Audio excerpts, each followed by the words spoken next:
This Might Be Risky sponsorship package is here. Have your ad run on our live streaming episodes, linked in the video description and attached to our many hot take clips. The channel is fast growing with thousands of views and subscribers. Don't miss your chance to grow your business on one of the fastest growing platforms on YouTube. Join the family today. This might be risky. Email us at thismightberisky@gmail.com if interested. Hashtag Indeed, hashtag do the right thing.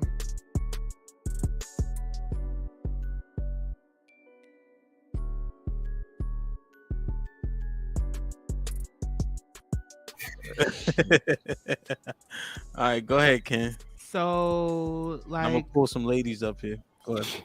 the suicide rate for Black people, like in Black men, has been rising consistently throughout the years, and I think it was like in 2019, it was the second leading cause of death of Black people or Black men between the ages of Men. 15 to 24. Black man, yep. Yeah, and like, I think it was between 2019 and no, between 2011 and 2020, the suicide rate by Black men was like 3 times that of Black women.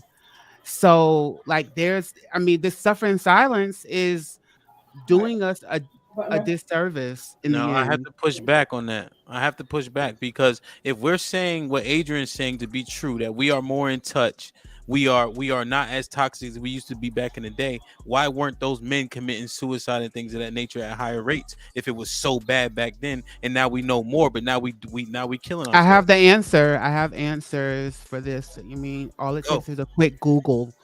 And the study suggests that social media plays a major part. We did not have social media back in the day in the 60s and so forth and so on. What you knew is what you knew. What you knew in your household is what you knew. You didn't know about what was going on in everybody else's household.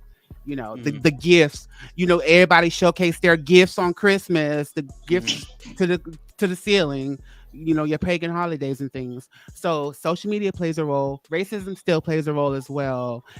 With Black men, because Black men really don't know how to handle that, and because we have not really fought against racism since Malcolm X and Martin Luther King and them, that's really doing a damper on us as well. So there are reasons why there are more suicides now than it was back in the time that you love so much. Yeah, I don't know if you proved the point, but I think you do have a point with social media a little bit. I mean, it's these are studies that have been done, so it's No, a they quick ain't. Google search. There you go. Denying facts. Fuck them studies. How masculine is that to deny facts? Men are factual, so that's masculine. You're denying a fact, though. Well, I don't know if it's proven. I don't know what you Google. Did You conduct a put in study? this what you put in Google. You put in social media leads to more suicides, right? This nigga That's what you tell put me- in. So if that's you not what Google I with a put in. presupposition, I put that's in what pops up. why are Black men committing suicide? This nigga love to be Cleo. You are not Cleo. You're very bad at reading minds, by the way. Who did they have that conversation with about why Black men are committing suicides? White men. I don't. No, the statistic was specifically for Black people. For Black people, the one that I read. After the fact, they asked them, "Why'd you do it?" I'm just saying, where did you get? Where did they come with that? You can find the answer to whatever side you're looking for. Whichever side, whatever side you want to debate, you can find the answer to. I mean, the same way when people die, there are people who actually investigate why they died, what they ate. There are people who actually study this. What are you talking about? Yeah, you can find that out. What are you talking about? There are people who study these things. Nah, not buying it. It's another one of your fake stats. Continue. Okay. Denying facts, very masculine. Mary going off. All right, let me see. Hold, let me see if I can get Q. Mary ain't going off. Don't do Mary like that. Right, because you think I don't? You want to ask him if I be going off? You don't be going off. Let me Your, put your husband just left. He said he running everything. He was very masculine. Wasn't y'all talking about financials? Don't come on here acting badass now. Your man just said he running the show over I'm in there. the bathroom. Yeah, ladies, let's be vulnerable. He made it clear he paid the bills. Listen, he made it clear he paid the bills. That's what he did. Y'all wasn't listening. He said he running the show over there. Don't come on here talking big shit now. No, I run shit. Trust me. Yeah. Oh shit. All right. So hold on. Hey Alex. Let me get hey, Q real Angel. quick. Let me get Q on here real quick. So y'all been listening in? I've been listening well. Of course. That's what we do. We're good listeners. I don't know. Some people make me tune out a little bit. So when too much going on, it be like, you ready, Ham? Mary, that's not good. If that's not good. That you can't hear people if you don't like what they're saying. no, it's not about not liking what they Word? say. Is that When it goes off the topic and it veers off. Oh, I see. So, what's your thoughts on some of the Alex? God damn it! Oh, who's she cursing out? I was sipping my water. Sorry. Why'd you have to go off camp? Bro. Because it looks weird with the straw. Okay. Right, Thank whatever. you. Hey, that's toxic femininity. Toxic. Yes, it's That's toxic femininity. Go ahead and eat your glizzy, man. Just eat your glizzy. So what were your thoughts? I mean, a lot was said. Alex. Go ahead, Alex. I thought it was a beautiful conversation. This definitely proved that men need safe spaces to have conversations. It was interesting because when the conversation initially started, and which is why I love definitions, I don't think people really understood what toxic masculinity meant until Chief was able to go ahead and add in some context, until Corn was able to go ahead and add in some context.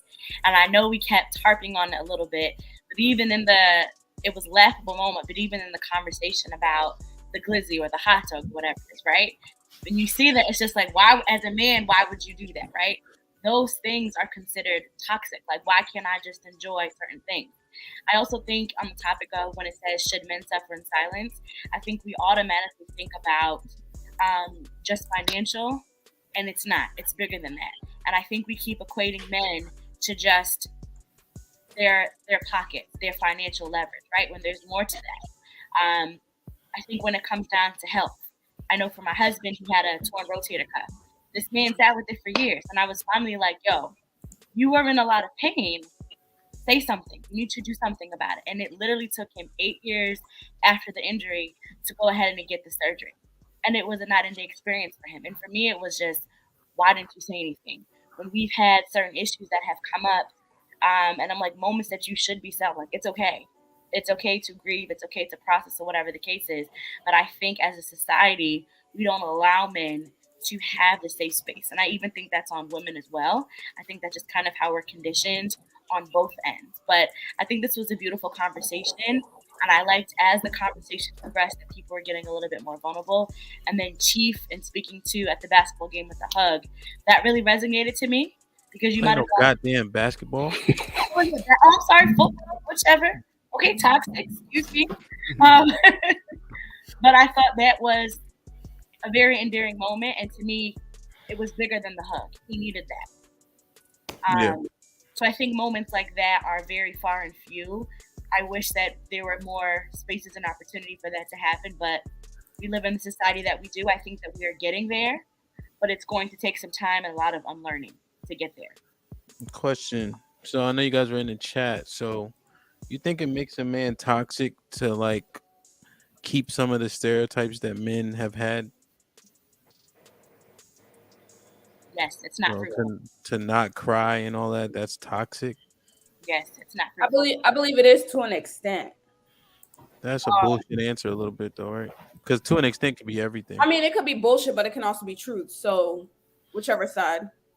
But to me, I feel like, yes, like if my son, like when it went down to you guys talking about physical pain, I feel like that's how you guys have learned not to cry over physical pain. You fall down when you're little, come on, get your ass up. You all right? Brush it off. That's how men are able to handle physical pain better. I don't feel like there's nothing wrong with that.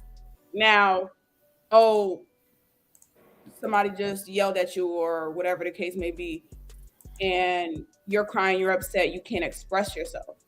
That's the toxic part of it. You know what I'm saying? Because it's just automatically, shut up, you're a boy, don't cry. But a lot of people, I've seen a lot of mothers, I'm gonna say specifically, not go to the extent to continue to have a conversation. Hey, what's wrong? Yeah, I don't want you crying, but what's wrong? With my sons, I'm gonna say, hey, I can't hear what the fuck you saying if you crying. Stop crying. But I'm gonna continue to ask you what's wrong. And I think from back in the day, that's the part that a lot of parents did miss, was actually giving, y'all know I'm big on children having voices, was giving a child a voice so that it's not toxic. But because they, I feel like men were never able given that safe space to have that voice, that's where it becomes toxic. Okay. Asia, so what do you think about toxic masculinity? Like, for instance, I'm not teaching my son to cry over no bullshit. Right? It's better to understand. Right? So I don't think any happens. No one's teaching their child to cry over BS. Let's be clear. No one. So you're not unique in that. No one's teaching. What are you talking about? If he falls down and skims his knee, I'm not going and crying. That's again. Minor. I'm using the word that you utilize. No one's teaching their child to cry over BS. So you're not unique in that regard. I disagree with you. No one. So you're trying to tell me, parents that would sit there and literally teach their child to cry over BS? Yeah. I think people think it's okay to cry over anything. I think you're overgeneralizing, because what you think is BS, others don't. And so you really can't. You said that nobody does it. So did you overgeneralize? I said no, I did not overgeneralize. I said you are not unique, because because BS as a definition is relative. You're getting off topic, Camp. What's no one? Yeah, you're getting off topic. Is that not overgeneralized? You say no, not you didn't get your rocks off this whole hour and 40 minutes. I get it. I'm back. I'm here now. So what's up?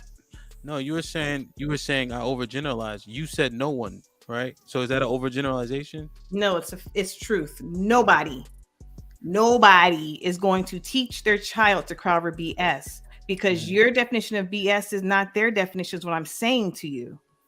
Okay. It's relative and it's subjective. All right. Well, that's all my point was. Mm-hmm. You're not unique in that regard. So people teach their children to communicate, but what they do, they kind of err on the side of overly expression through your crying and saying, let it all out, with, like Mary said, without fully explaining and expounding upon, use your words fully and process how you're feeling. So toxic masculinity does exist. I think toxic femininity also exists. I think toxicity is a trait that can exist on both sides of the aisle in genders. And so we see it. We talked about it on the podcast, toxic femininity, but we've called it low vibrational for women. I know, but can we just stay on topic? Are you freaking kidding me? Y'all don't have to run off topic. But you know what? I'm going to stay on the color and the lines tonight. I'm going to color in the lines because we got guests. Well, yeah, because I just wanted to be, right, the men been able to learn a lot. So if we start bringing in the women and the feminine. I wasn't bringing in women. I'm just saying toxicity is on both sides of the aisle. So toxicity does exist, masculine and feminine. And I think that to the point of toxicity is when it's detrimental to you and to others. That's the toxicity piece of it. So can it exhibit in the masculine form? Yes. It can also exhibit in the feminine form. We'll say on the masculine though. I just want to put that out there. But yes, it does exist. Okay. So if I don't cry when I get hurt, how is that a detriment to others? I don't care. I mean, I don't care if you don't cry when you get hurt, but the problem is if it builds up, if you're hurt, not physical, I'm talking about emotional. Forget about physical. F that. Like, you don't cry. If your shoulder's broke, don't cry. Who cares?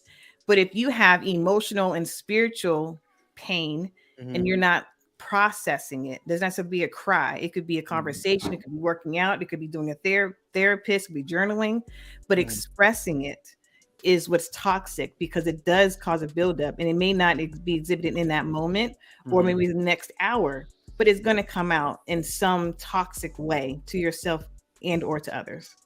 Okay, so the definition is and or, just so I'm clear in terms of toxicity. It has to affect other people, or can it just be you? It can just affect you. Yeah. Okay. It's toxic. Got a friend, and we out.